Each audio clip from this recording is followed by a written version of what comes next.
خاطرات ترسناک شما، قسمت اول.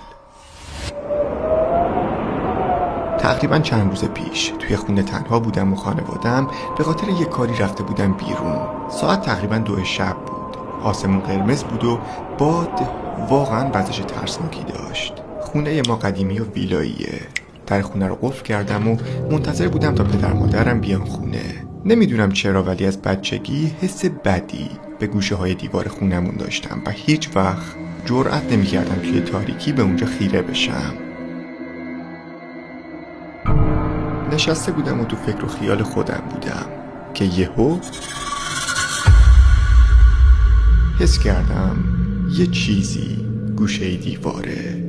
اولش هیچی ندیدم، اما هر بار که به اون نقطه بیشتر خیره می شدم و پلک می زدم حس می کردم داره واضح تر میشه،